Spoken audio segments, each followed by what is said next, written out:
है। मैं सूले बरकत के लिए एक आपके सामने अर्ज कर देता हूँ।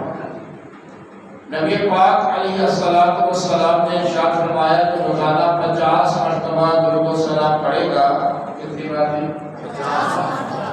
अभी हमने बैठे बैठे 4 5 6 मरतबा पढ़ा है। अस्सलातु वस्सलामु अलैका या रसूलल्लाह, ये एक मरतबा हो गया। फरमाया जो रोजाना 50 मरतबा दुरूद व सलाम पढ़ेगा, कल रोज़े क़यामत में उससे मुसाफा करूंगा। बुलंद से कहिए सुभान अल्लाह।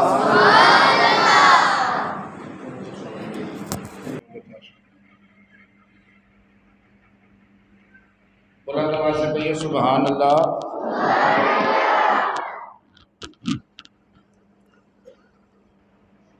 अच्छा, ये हदीस है जो मैंने आपको सुनाई है, ये किसी मौलवी साहब का या किसी मुफ्ती साहब का या किसी पीर साहब का फरमान नहीं है कि उन्होंने अपनी तरफ से इसको राइज किया हो। ये हदीस है और जैसे है वैसे मैंने आपको सुना दी है। अच्छा, अब बात यह है कि एक मरतबा हज़रत अम्मा आयशा सदीक़ा तैयबा ताहरा रज़ी अल्लाह ताला अन्हा रोटियां बना रही थी, तो हुजूर तशरीफ़ ले आए। फरमाया, ए आयशा एक रोटी हमें भी दो, मैं भी अपने हाथ से एक रोटी तंदूर में लगाऊं।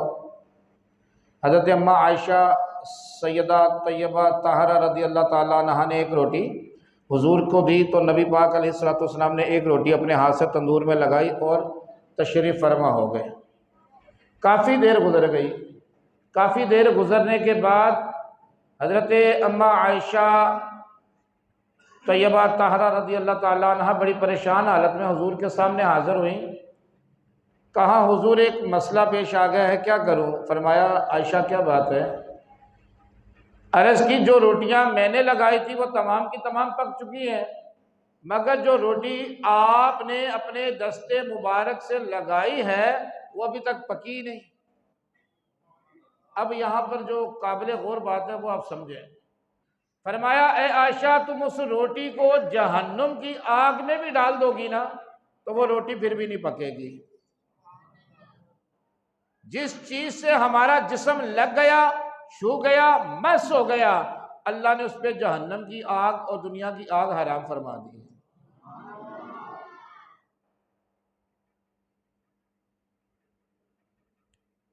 बात समझ आई आपको? अब जिससे कल बरोज़े क़यामत वाले दिन हुजूर सैयदी आलम सल्लल्लाहु अलैहि वसल्लम मुसाफ़ा फरमाएंगे, तो क्या वो बंदा जहन्नम में जाएगा? फिर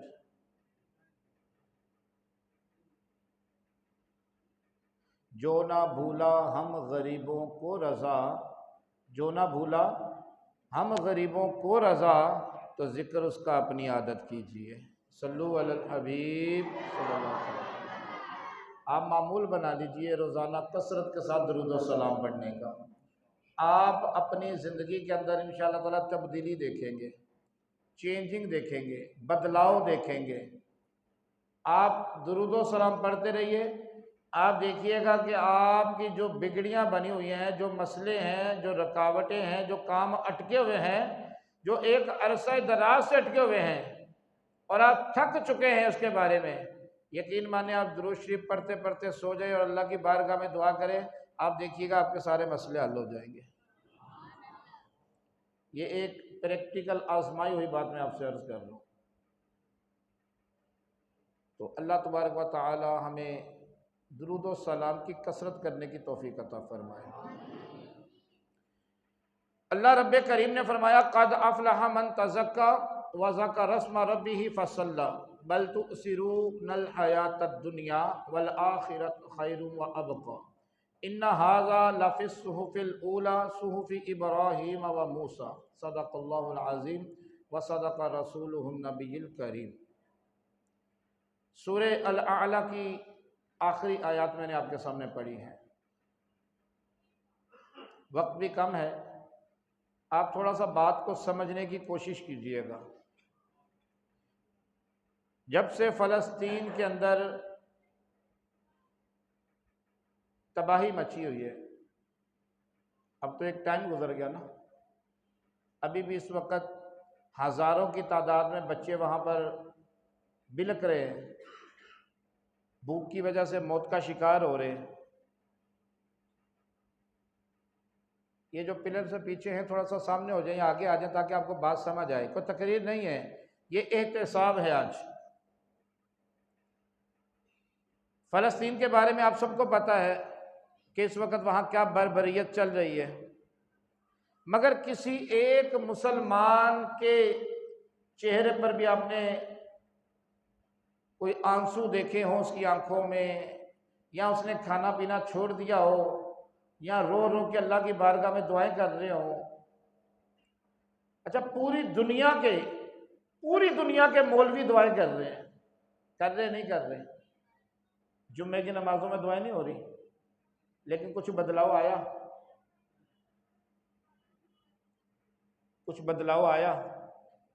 दुआएं कबूल ही नहीं हो रही। क्यों?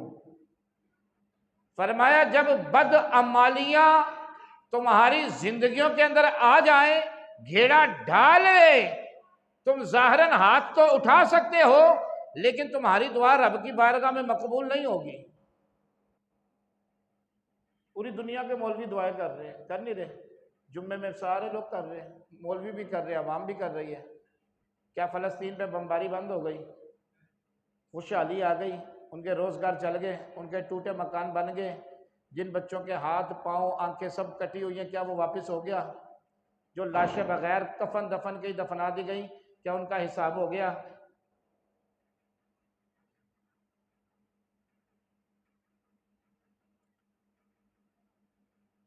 दुश्मन मरे तो खुशी ना करिए। दुश्मन मरे, वो तो मुसलमान है, हुजूर की उम्मत है वो तो। यहाँ तो शायद ने कहा कि दुश्मन मरे तो खुशी ना करिए, एक दिन सजना भी मर जाना।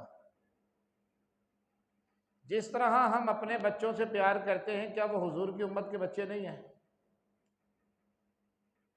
10 साल की एक बच्ची जिसका एक बाजू तो वैसे कट गया और एक बाजू में रॉड है, यानी कि उससे भी कोई हरकत कर नहीं सकती वो।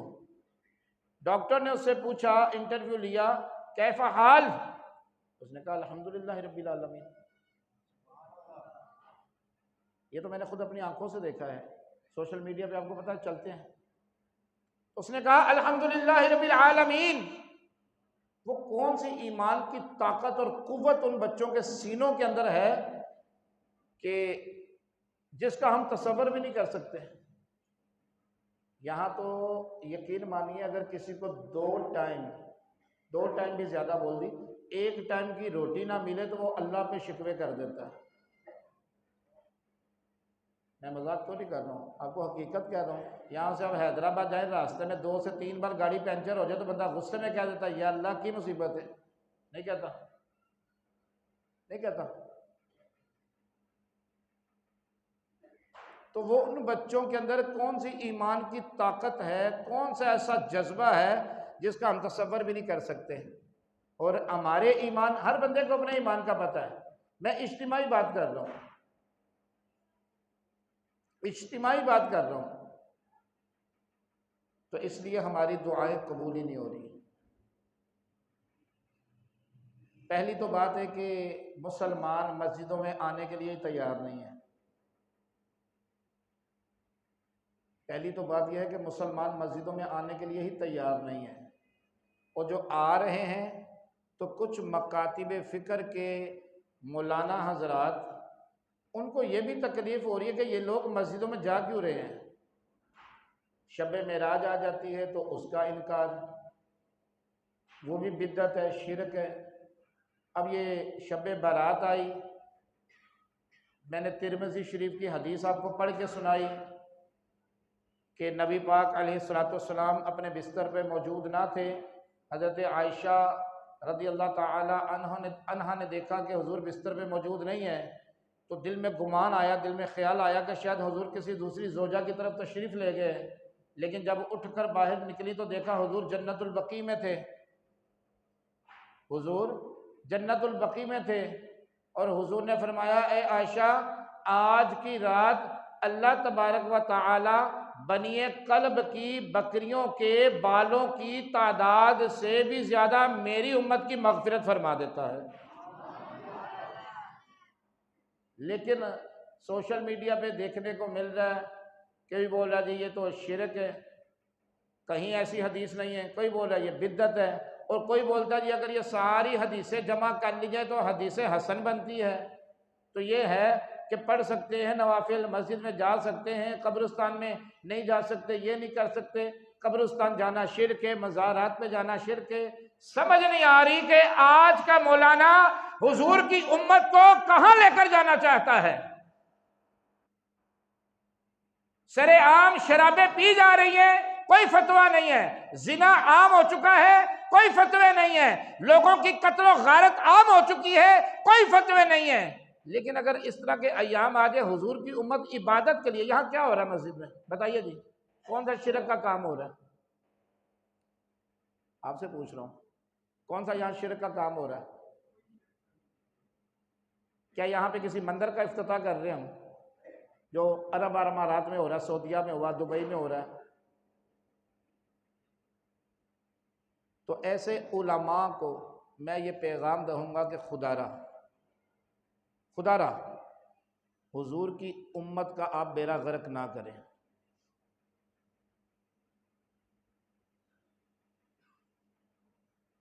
आजकल नफ्सा नफ्सी का ऐसा दौर है कि टाइम तो पहले किसी के पास नहीं है। पहले तो लोग जाते थे मस्जिद में, मदरसे में, हजरत जी मुझे नमाज नहीं आती, नमाज सिखा दीजिए, मुझे कुरान नहीं आता, हजरत जी मुझे कुरान सिखा दीजिए। आजकल तो जिसका जो सीखने को दिल करता है वो मोबाइल निकालता है, देख लेता है और सीख लेता है। उसको पता ही नहीं होता, बस जो उसमें सिखाया गया वही सीख लिया। जिन्हें लाया गली उन दिन टोर चली, और हर बंदा लकीर का फकीर है। पता ही नहीं है कि इस चीज के शरई अहकामात क्या है। जब तक हम किसी के पास बैठेंगे नहीं, प्रैक्टिकल उससे सीखेंगे नहीं, समझेंगे नहीं, कैसे आ जाएगा भाई?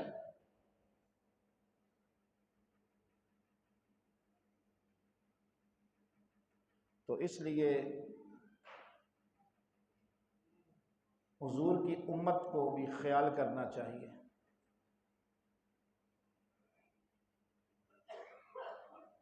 आलिम, मुफ्ती, मौलवी, पीर सब अपनी जगह हैं, लेकिन जहाँ बात हुजूर की आ जाए तो सब ख़त्म हो जाता है। और हर इंसान के अंदर उसके एक मौलवी, एक मुफ्ती मौजूद होता है जो उसको अच्छे और बुरे रास्ते का इंतखाब करके देता है। अगर वो अच्छा करता है तो अंदर से आवाज़ आती तूने अच्छा किया। अगर वो बुरा करता है और अपने आप को ज़ाहिरन मुतमिन करता है कि मैंने ठीक किया, लेकिन अंदर से वो अपने ज़मीर से मुलामत कर रहा होता है कि नहीं तूने ठीक नहीं किया, ये तूने गलत किया। तो इसलिए मैं उन उलमा से भी, उन मौलाना हजरात से भी गुजारिश करूँगा कि हुजूर की उम्मत को आप गलत रास्ते पे मत लेकर जाएं। हर चीज़ को आपने बिद्दत, हर चीज़ को आपने शिरक बना दिया, इतना सख्त कर दिया दीन को कि लोग मौलवियों से नफरत कर चुके हैं। अब कब्रिस्तान में जाना कौन सा शिरक है जी, मुझे बताइए? अगर कब्रिस्तान में जाना शिरक है तो चलिए फिर ये तिरमिज़ी शरीफ की जो हदीस है इसका क्या करेंगे? हुजूर ने फरमाया जब भी तुम मुसलमानों के कब्रिस्तान के पास से गुजरो तो पढ़ो अस्सलामु अलैकुम या अहलल कुबूर। है या नहीं है? बताइए तो सही है।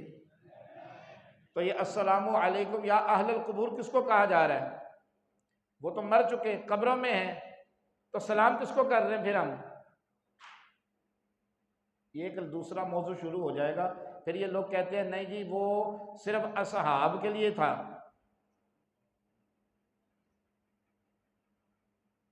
लफ्ज़ अलैकुम जो है ना ये सहाब के लिए था।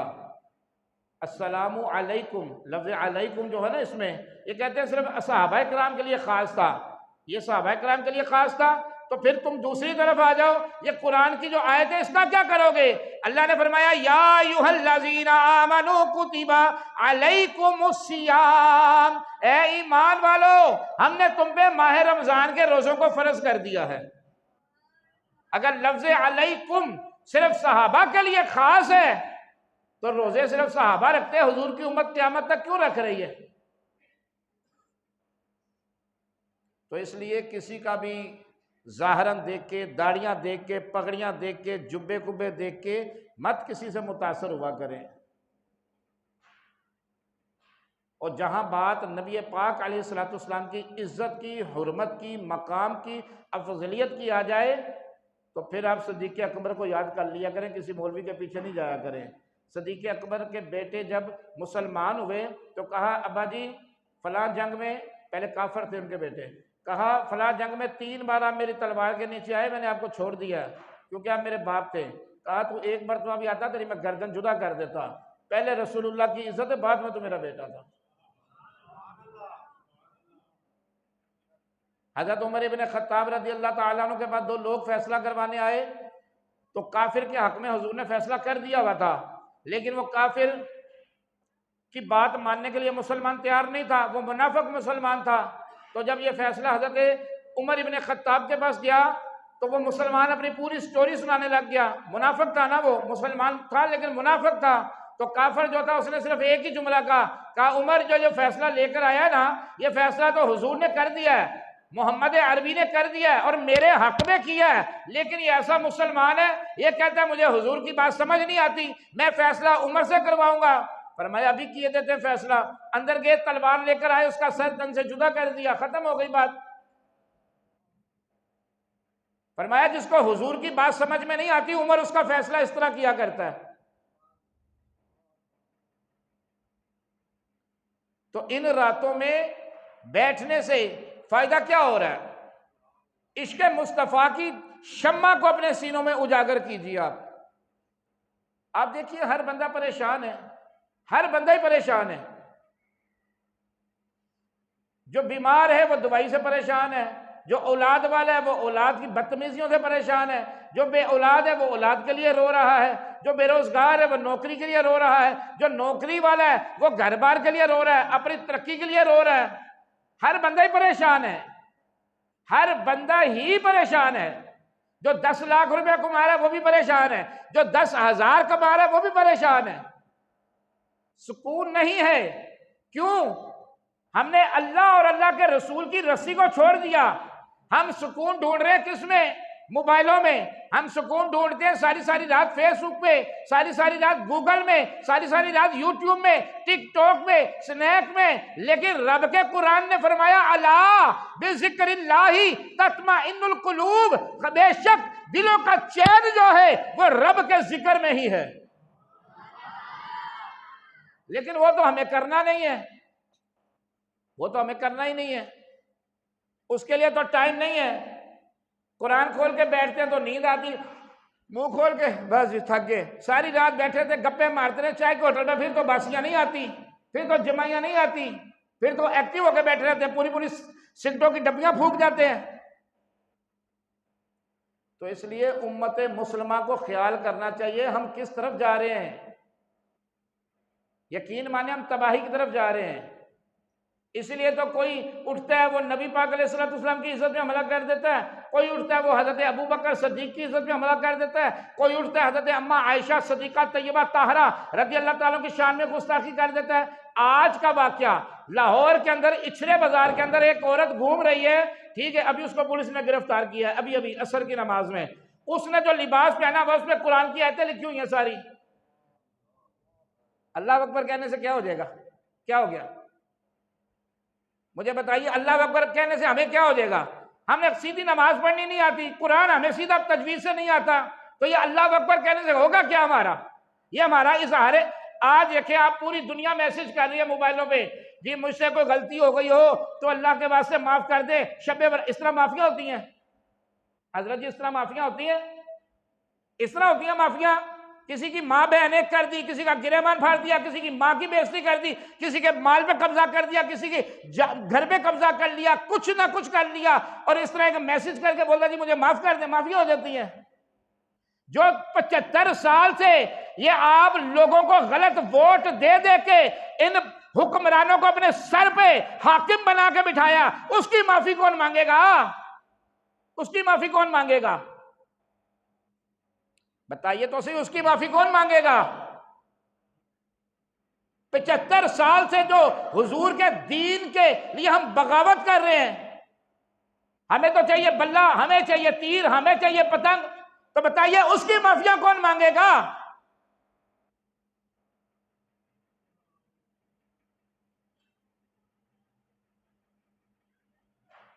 आज का वाक्य मैंने बताया, आज का, वो औरत इछरे बाजार के अंदर सरेआम घूम रही थी, अभी उसको पुलिस ने गिरफ्तार किया इछरे थाने की।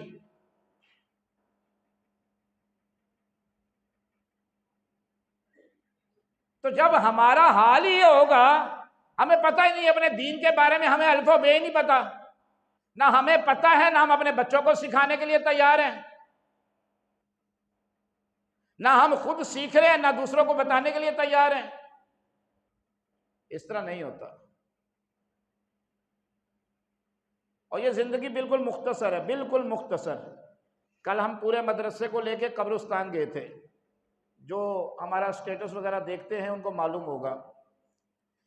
कल पूरा मदरसा हमारा जो था 20, 22, 25 बच्चे गए थे, पूरा मदरसा नहीं गया, एक क्लास लगी थी, एक क्लास हम पूरी कब्रिस्तान लेकर गए थे ब्लॉक 19 में। वहां कब्रों के मुंह खुले पड़े हैं, औलादों के पास इतना टाइम नहीं है कि वो अपने माँ बाप की कब्र पे चले जाएं। कुरान ने कहा कद अफलह मन तज़क्का, फला पागे वो जिन्होंने अपने बातन की सफाई की है।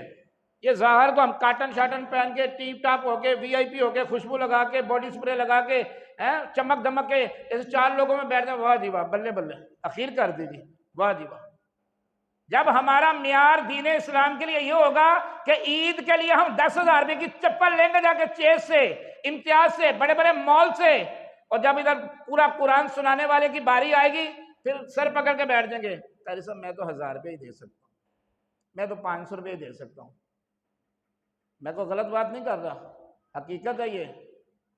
अपनी जात के लिए अच्छे से अच्छा जोड़ा, अच्छी से अच्छी चप्पल खरीदेंगे, क्यों? ईद पे पूरी बरादरी ने देखने आपको। और जो हाफिज कुरान सुना रहा है या इमाम नमाजें पढ़ा रहा है उसके लिए जोड़ा खरीदेंगे तो इतवार बाजार से जाके, बस सही है, बस अरे बस ठीक है यार दो। ऐसा है या नहीं है हजरत जी? कोई एक भी कह दे मेरी कोई बात गलत है, जो चाहे मैं सजा लेने के लिए तैयार हूं।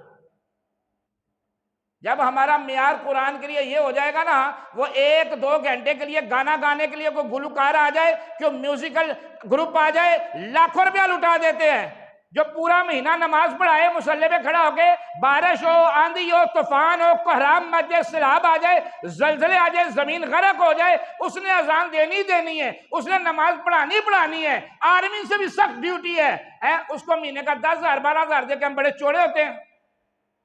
और यहाँ पे जो चंदा देते हैं वो आते हैं मस्जिद में, अगर टूटी में पानी ना हो, चप्पल वाली जगह गंदी हो, तो वो मौजिन साहब को सीधा बोलते थे, खबरदार आइंदा मेरे घर पे चंदा लेने नहीं आना। लो जी, चंदा लेने नहीं आना।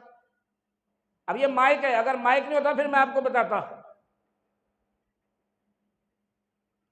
हम मौलवी हैं दूसरी तरह के। दीन इस्लाम ये नहीं सिखाता कि दीन वालों को सिर्फ नीचे लंबा करो, लित्तर ठोकी जाओ, नहीं। दीनदार है तो दुनिया है, क्यों जी हजरत जी? दीनदार है तो तुम लोग हो, ये दीनदार ना हो तो कब से हर चीज गलत हो चुकी हो। ये भी बच्चों ने बैठ के सूरह यासीन पढ़ी, आए को पढ़ के सुनाई मुझे इधर बैठ के इस तरह। हमें तो ये नहीं पता होगा हरूफ मद्दा कितने हैं, हरूफ मुस्तालिया कितने, मद्दात की किस्में कितनी है, कुरान में कितने हरूफ हैं जो हर हालत में पुर भरे जाएंगे। हरूफ शफिया कितने हैं? कुरान में सिर्फ 4 हरफ है जिन पे होठ हिलते हैं, वो कौन से हैं? हरूफ कलकला कौन से हैं? हरूफ लीन कौन से हैं? हरूफ मद्दा कौन से हैं? मद्दा लीन आरस किसे कहते हैं? हमें क्या पता हो? हमें तो सिर्फ ये पता है सुबह जाके दुकान का शटर उठाना है, या सुबह जाना है फलां की जेब से माल निकालना है, या फलां के लिए प्लानिंग चल रही है, उसको ये चीटिंग करनी है, ये धोखा देना है, ये करना है, उसको सबस बाग दिखाने और बस अपने माल जमा करने में खत्म। तो ये जिंदगी मुख्तसर है, भले आप करोड़ों क्या अरबों रुपया भी जमा कर लें, अगर पूरी कायनात में 1400 साल से जब से कायनात बनी है, रोजे हशर तक अगर कोई अमीर गिना जाएगा तो वो कारून गिना जाएगा, जिसके खजानों की चाबियां, सिर्फ चाबियां 70 ऊंटों पे जाती थी। उससे ज्यादा अमीर है कोई? है कोई अमीर? आज कौन सी बदबख्ती पाकिस्तान में नहीं हो रही, मगर हुक्मरान है कि उनके कान पे जू ही नहीं रेंग रही। ये सिंध के अंदर पूरी पूरी बसें लूटी जा रही हैं, ड्राइवरों को गोलियां मार दी गई हैं। क्यों जी हजरत? नहीं मारी जा रही, ट्रक लूटे जा रहे हैं अभी पिछले इसी हफ्ते के अंदर। है कोई किसी को पता? किसी को पता ही नहीं है। हजरत उमर इब्ने खत्ताब रज़ी अल्लाह ताला ने फरमाया, अगर मेरे दौरे हुकूमत के अंदर, मेरी ज़ाहरी हयात में, अगर एक कुत्ता प्यासा मर गया तो क़यामत वाले दिन उमर को उसका हिसाब देना पड़ेगा।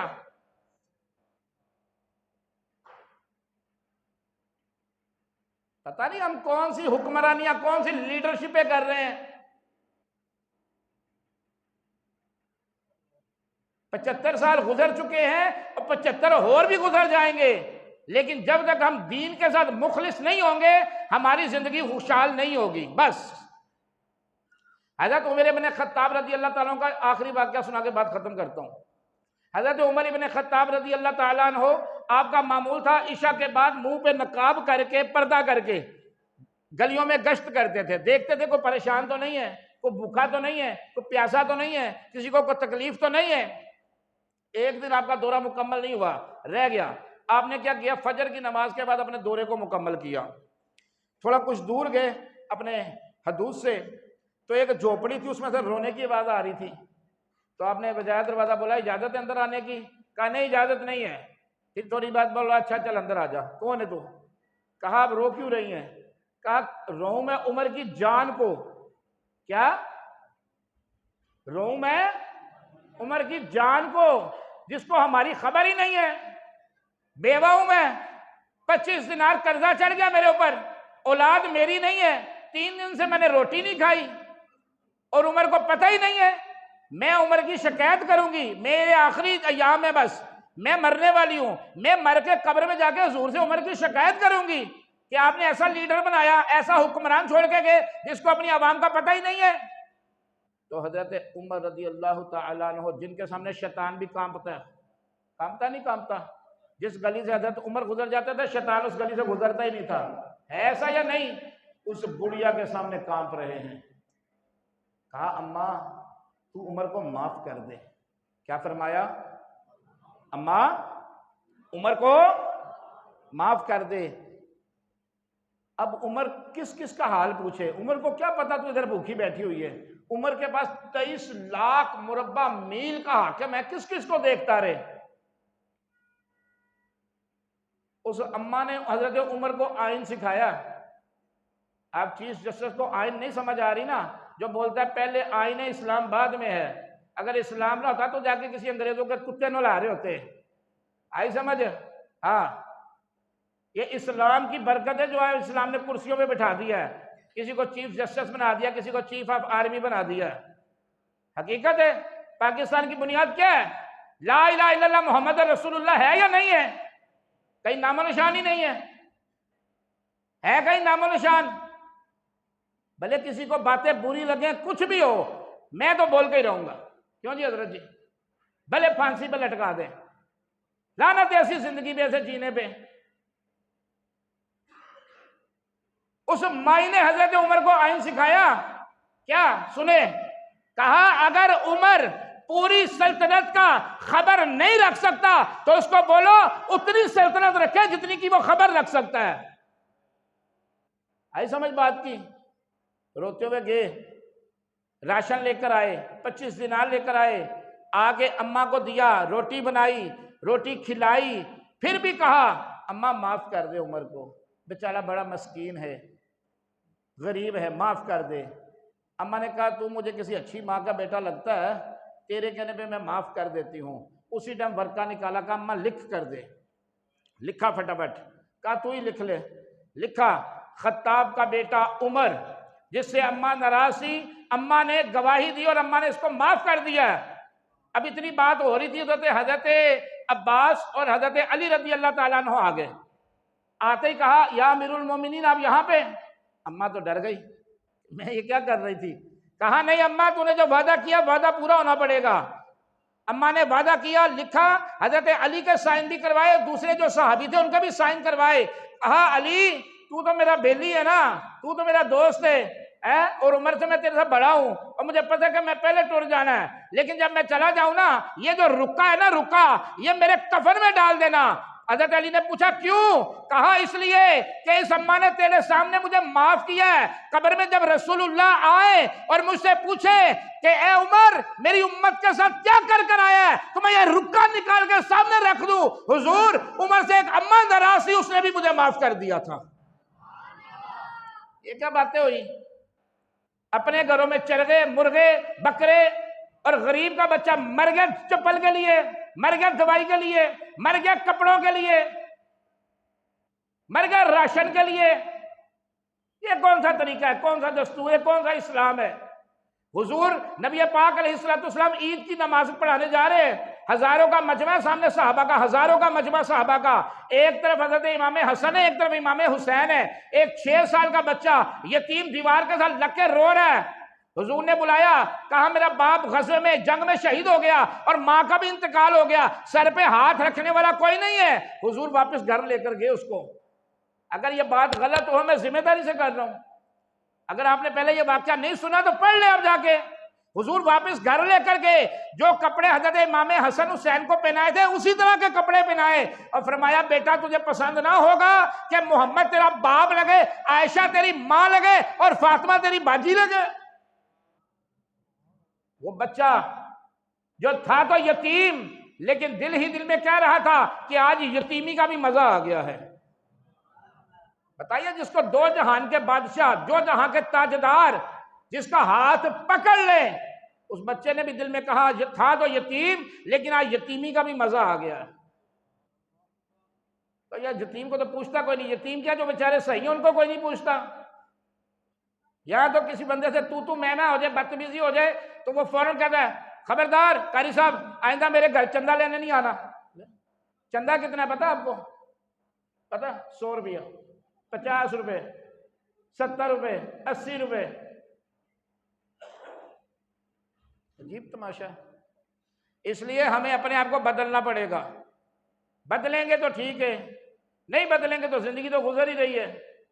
बदलेगा जमाना मगर कुरान न बदलेगा, बदलेगा लाख जमाना मगर कुरान न बदला जाएगा, क्योंकि है कोले मोहम्मद कोले खुदा, फरमान न बदला जाएगा। और खुदा का खौफ करो और मकर और रिया से काम ना लो। ये जो इलेक्शन हुए सबको ही पता है, सबको ही पता है। मार दो गोली हमें, हम तो सच बोल रहे हैं, क्योंकि हमने तो झूठ पढ़ा ही नहीं, ना सुना ना सुनाना।